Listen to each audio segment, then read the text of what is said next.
pledge allegiance to the flag of the United States of America and to the republic for which it stands, one nation, under God, indivisible, with liberty and justice for all.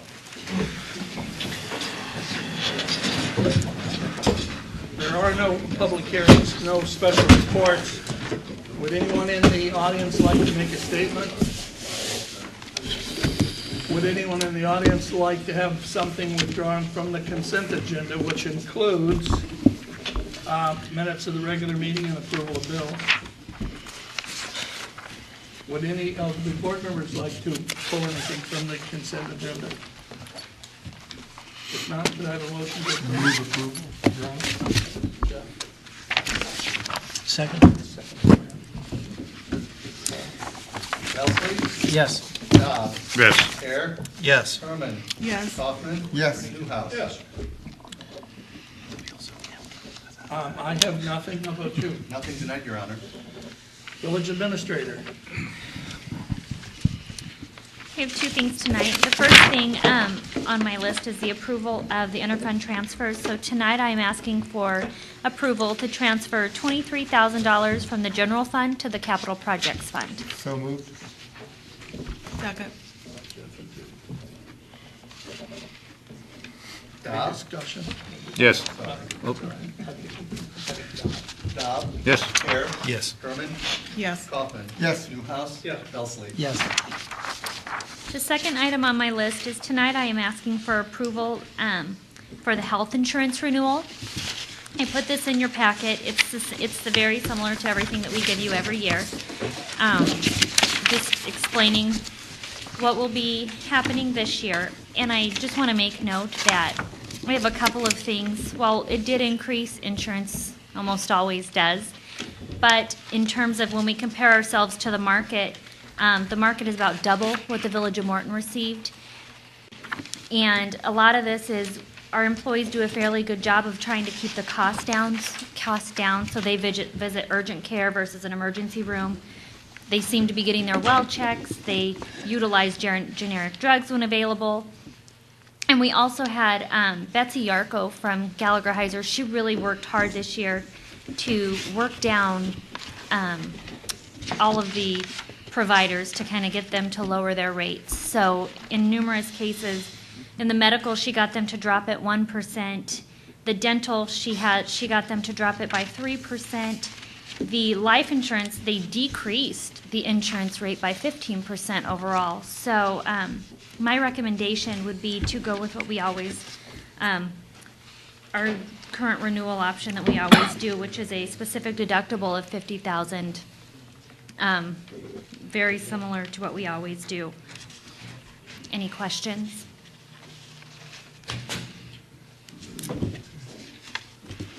There being no questions, let's call the question. Need a motion? Could we have a motion, please? Yep. I'll second. Who was second? Second. Sam? Sure. Yeah, he was Sam was first. I'll get this right. Yeah, we'll get her. Just point of discussion, Your Honor. This is a very good plan. We've done very well with this over the years. We have an excellent plan. I think better than a lot of places. I'm not sure what the impact of Obamacare will be on municipal insurance over time, but everybody's worked hard to make this a successful plan. I think the employees are pleased with it, and I think you've done a good job, and thanks to Betsy Arco. So, I think this is a good deal for the village and what taxpayer gets his money's worth on this one. Any other comments?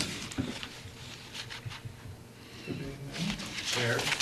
Yes. Herman? Yes. Kaufman? Yes. Newhouse? Yes. Belsley? Yes. Dobb? Yes. Chief of Police. Just information to the board that this Friday, November 8th, will be the Holidazzle celebration downtown. They've changed the location for the Morton Community Foundation. It had once been there in North Main to their location at First and Jefferson with the tree. As part of that, we'll be closing down East Jefferson from Main Street to the western entrance exit to the Apostolic Church on Jefferson, and then a short portion of First.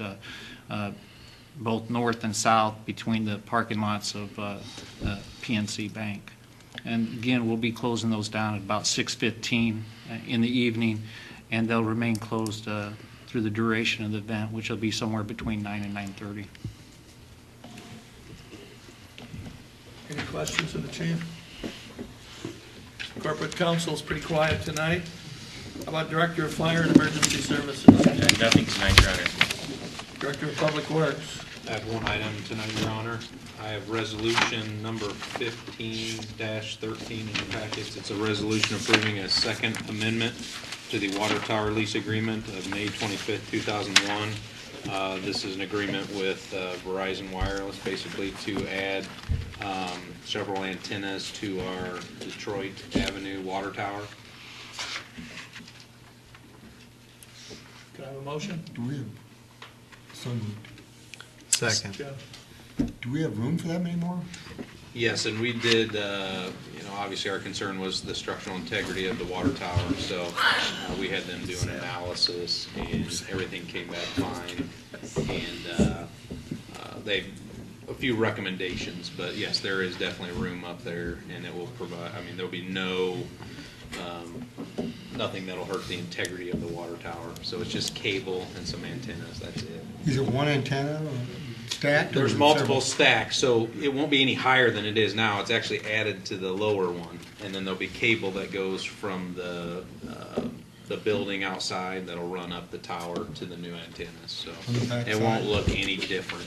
There's actually mounting brackets up there that aren't even used yet, so I don't see any issue with it. Liability coverage that we have back to 2001 is still adequate, Yep. that we have in place now? Yeah, and all this is being run through Tom Davies, myself, and then Roger's involved too, so we spent a lot of time on it. So how much more money are we gonna make? Any other questions? I was going to ask that one. Nothing extra there, it'd be your typical, I forget what that percentage is on sell. I don't know if you could help me out on that down there. Don't look at me. I forget the percentage, but there's nothing extra to the amount of antennas.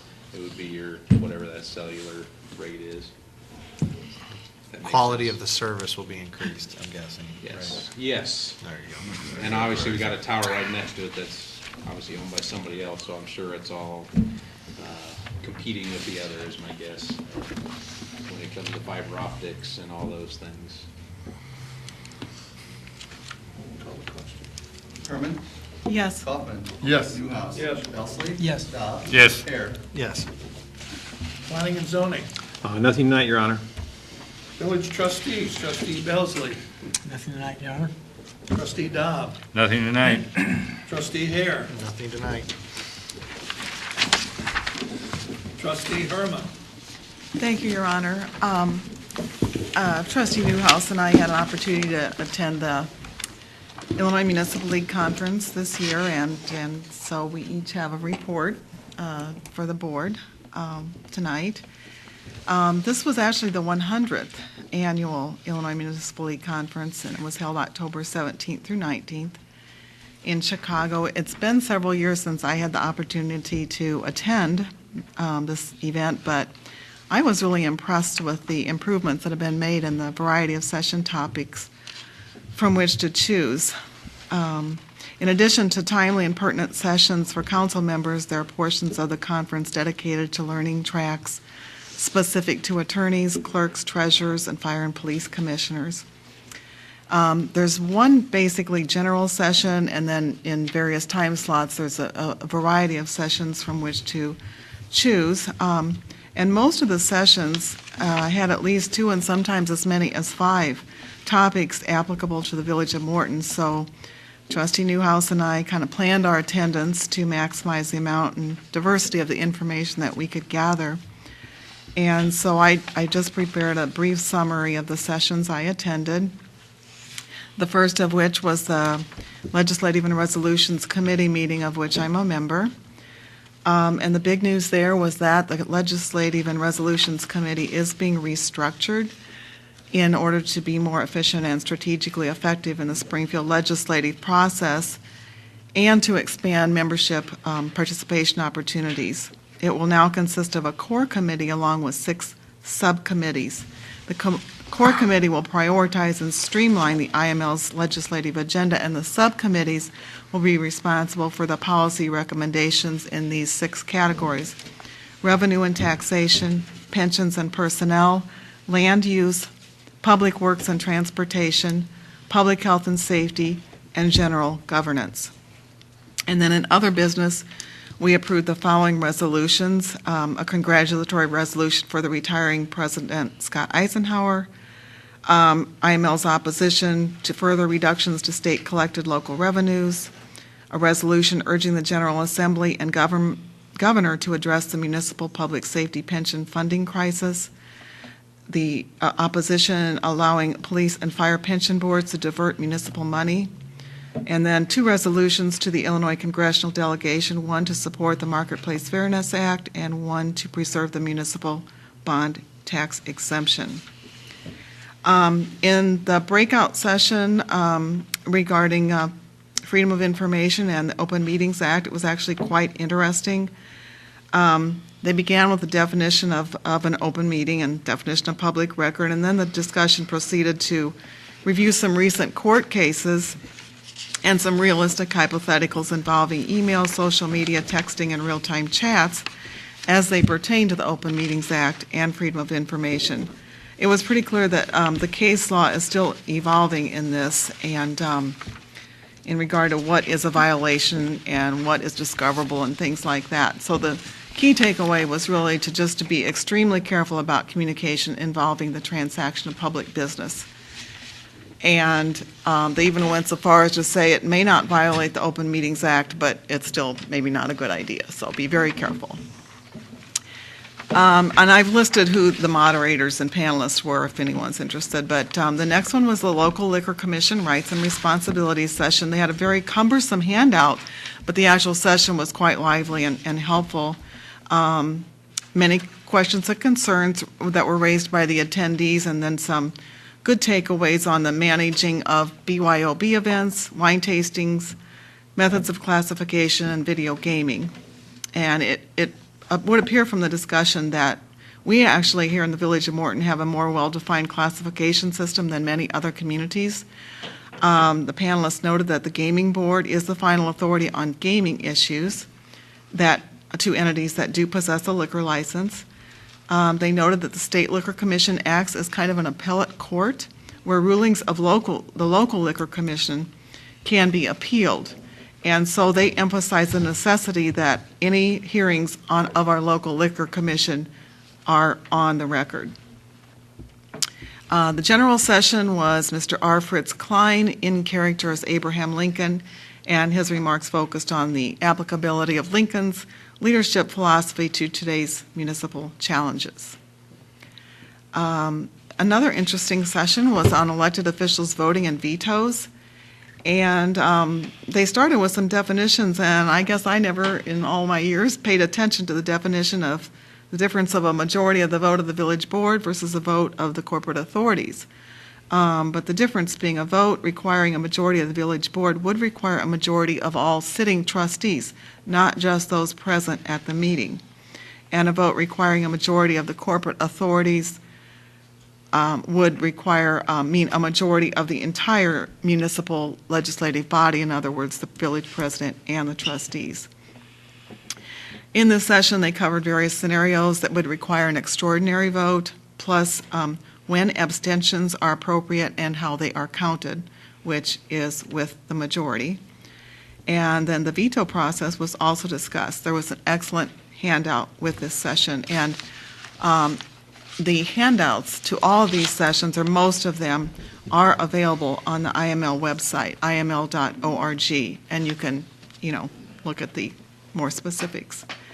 I started out at the nuts and bolts of motor fuel tax, and I've listed some details of that, but I found this session to be really a review for me and probably more applicable for newly elected officials, so I just picked up the handouts and moved to another concurrent session, which I did go to the networking roundtable for women in government because I had been invited by one of the facilitators to ask me to attend that. It was billed as an opportunity to discuss challenges facing women in government, and I would say that after hearing the discussion, it definitely served as a reminder that experienced elected officials of both genders need to mentor newly electeds of both genders to help ensure that the pitfalls of previous decades can be avoided and boards can function effectively as a team. Mr. Newhouse and I both started out at the networking roundtable for council members, and we both chose appropriate times to exit, as this ended up being the least applicable session that I attended. It was really focused more on state rather than local government issues. I had a quick pass through the exhibit hall on Friday afternoon, had brief conversations with representatives of Ameren, Illinois, regarding electric aggregation, and then Farnsworth Group regarding our downtown plaza design. So that was helpful. Attended a budgeting session, and they talked about using the budget document as a tool to define financial policies, trend data, measure performance. And I came away from that session very impressed with the outstanding job that our administrator and department heads do in preparing our budget documents. It appears that the Village of Morton has already incorporated most of these techniques into our budget process, so thank you to all those that do that. Senator Dick Durbin was the speaker at the annual luncheon on Saturday, and he focused his comments on basically the issues that leading up to and the impact of the federal government shutdown, and how, in his opinion, we need to work together to achieve a more functional government. I spent Saturday afternoon in two sessions, a double session really, that was on critical communications, handling the media and the public. The focus of that was the importance of not only what you say, but how you say it, and then also how some tips on staying on message. So my summary was the sessions I attended seemed to me to have a focus on the importance of ethical leadership, knowledge of the workings of local government, and best practices, particularly in the areas of teamwork, transparency, and finances. All in all, the conference provided excellent opportunities for professional growth in terms of the broad range of topics appropriate for a variety of experience levels. Augmenting the seminars were the multiple opportunities for networking between sessions. I was able to reconnect with several long-term mayors and council members, plus meet many new attendees and learn about how they have addressed issues in their communities, plus share with them some of Morton's successes. Once again, I came away with the sense that the Village of Morton is an excellent example of effective government, and I most assuredly came away with a renewed appreciation for the quality of our employees. I'm thankful to have had this opportunity, and I feel it would be very appropriate to budget for at least one person to attend the IML annual conference each year. I'd be happy to answer any questions if anybody has any tonight or moving forward. Questions? Thank you. Thank you for the opportunity. Trustee Kaufman. Nothing tonight, Your Honor. Trustee Newhouse. Several things tonight, Your Honor. In the interest of continuity, I think it's okay with everybody. I will go quickly through my report and then come back to the action item. Trustee Herman mentioned what I labeled as the dominant theme. She talked about ethics, legal compliance, and I had the same observation. There's a lot of concern about that across the board through the communities and through the various presenting media. The other one that I thought was pervasive was the issue of economic development, retail, community marketing, and property management. Everybody is interested in this. It is a highly competitive environment, and the municipal focus on this is intense. Key takeaways for Morton, I always try to find a few things that I can bring back and compare notes or use in Morton. As Trustee Herman observed, Morton's in the top tier, even when we're compared to larger communities. We fare extremely well. We're pretty much the model for much of what gets discussed up there. I attribute that to the historic good leadership going back to the 1800s in Morton and the strong community involvement across the village. Boards and commissions with a lot of talent there.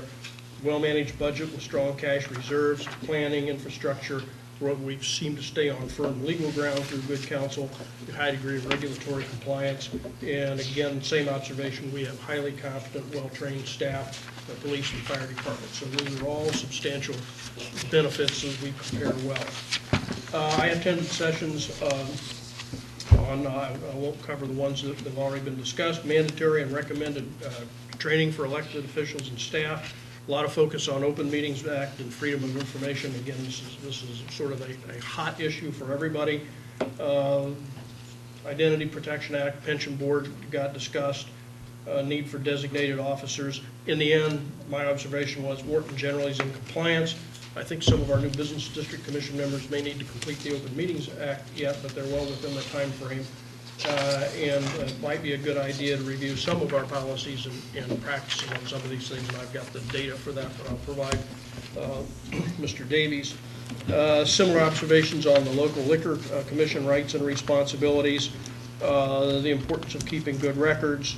A couple of interesting observations. Liquor laws allow certain municipal authority over gaming and licensing, even though the gaming commission has absolute control. The suspended liquor license typically equals suspended gaming license. We have few problems, as Trustee Herman noted, in a well-managed and monitored system. There was one session on controlling abandoned properties and fighting blight. And while we don't have much of a problem in that area, it's a major problem in other communities. Overflow crowd in the seminar. Illinois has double the number of national foreclosures. Recommendations include vacant property registration ordinance, minimum property standards and fees for municipal actions required by derelict property. Morton has few or no abandoned properties. We still have a number of homes in foreclosure. Last time I looked, I think it was about 15 or 20 maybe. Our current ordinances, including the nuisance ordinance, have been adequate to address. I'm going to recommend that we take a look at creating the vacant property registration system and a fee structure. Maybe Mr. Spangler and I can take a look at that and see whether it makes sense for us. We've had one or two problems in the past. Development review is economic development. Again, major concern with everybody. Overflow crowd in the room. A lot of talk about current economic conditions as the new normal. Government's increasingly thinking like businesses. Value focus on partnerships. I talked about the need to maintain entry-level and first-time move-up housing, and we've addressed that to some extent here. Morton's probably ahead of the curve with their comprehensive plan, downtown development, the role of the Economic Development Council, and ordinance initiatives. Lot sizes, for example, that we addressed this previous year, and mixed-use zoning, but the competition is intense, and the need for economic development is pretty clear for everybody that deals with this subject. Ethics laws, primer for municipal officials, the basic stuff, some things that are relevant for us. Discussion on gifts are very tight limits. A certain amount of hospitality is okay. Identifying prohibited sources, conflict of interest.